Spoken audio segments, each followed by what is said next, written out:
58 years after Khan Noonien Singh, Ricardo Montalban, was introduced in Star Trek, the original series, Star Trek can and should move on from Khan. All 9 episodes of Star Trek, Khan are now available wherever you get your podcasts.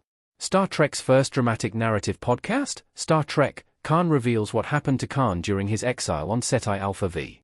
In his immortal portrayal by Ricardo Montalban, Khan has appeared only twice in Star Trek. Khan was introduced in 1967, in Star Trek, the original series Season 1's episode, Space Seed, and he returned on the big screen in 1982 Star Trek II, The Wrath of Khan. An alternate reality version of Khan, Desmond Sivan, as a boy appeared in Star Trek, Strange New World Season 2's Tomorrow and Tomorrow and Tomorrow. Star Trek, Khan is internally considered official Star Trek canon. Therefore, the events depicted by the podcast are what really happened after Khan, Naveen Andrews, his wife Marla McGivers, Ren Schmidt, and his genetically augmented followers were stranded on Ceti Alpha V by Captain James T. Kirk, William Shatner, and the Starship Enterprise. Star Trek, Khan carefully set up the events of Star Trek II, The Wrath of Khan, but the podcast also introduced characters like a brand new race of alien psychics called the Elborians. Most importantly, Star Trek, Khan revealed that Khan and Marla have a secret daughter, Kali Noonien Singh, Sonia Cassidy, who escaped Ceti Alpha V and adopted a new identity, Dr. Rosalind Lear. Star Trek, Khan needs to be the last Khan story. Star Trek, Khan provides the missing details, retcons, and completes the saga of Khan Noonien Singh that began in Star Trek, the original series and ended with the vengeful supervillain's death in Star Trek II, The Wrath of Khan. Thus, Star Trek, Khan needs to be the last Khan story. Thanks to Star Trek, Khan, the generically engineered tyrant story has been told, and Star Trek can finally move on. Star Trek, Khan was the most in-depth exploration of Khan's psyche, showing his capacity for love and compassion, yet he continually reverts to his savage base instincts instead of pursuing his better angels. The most pertinent lingering questions about Khan Noonien Singh have now been answered by Star Trek, Khan, and there's no need to return to the character. Khan is a closed circle, and Star Trek, Khan filled in the gaps of his obsession with Captain Kirk that led to the villain's demise in Star Trek II.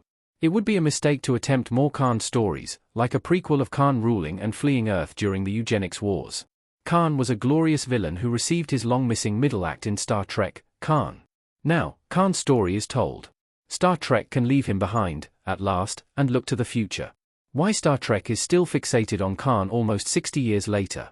Star Trek's fascination with Khan, and his status as Star Trek's greatest villain and the ultimate enemy of Captain Kirk, was cemented by Ricardo Montalban's bombastic, scenery-chewing performance in Star Trek II, The Wrath of Khan.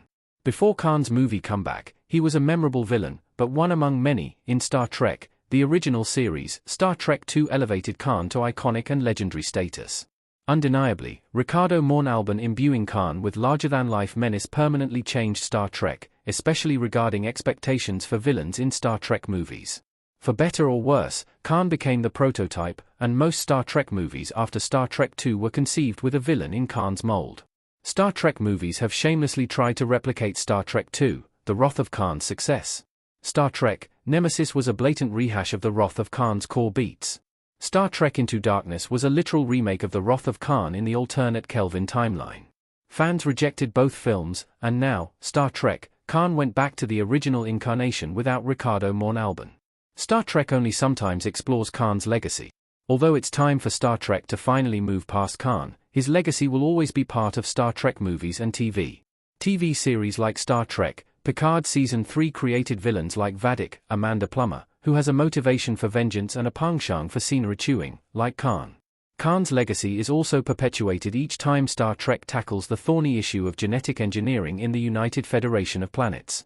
Khan is the reason genetic manipulation is banned by the Federation, which impacted the lives of augments like Lieutenant Commander Una Chinriley, Rebecca Romijn, in Star Trek, Strange New Worlds and Dr. Julian Bashir, Alexander Siddig, in Star Trek, Deep Space Nine.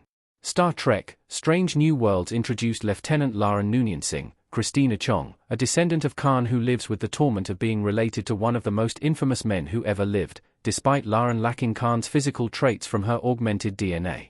Khan's daughter, Kali, is Star Trek, Khan's latest continuation of his legacy. Star Trek only occasionally deals with the impact Khan left on the Federation, although those episodes, like Star Trek, Strange New Worlds, Ad Astra per Aspera, and Star Trek, Deep Space Nine's Dr. Bashir, I presume, tend to be classics.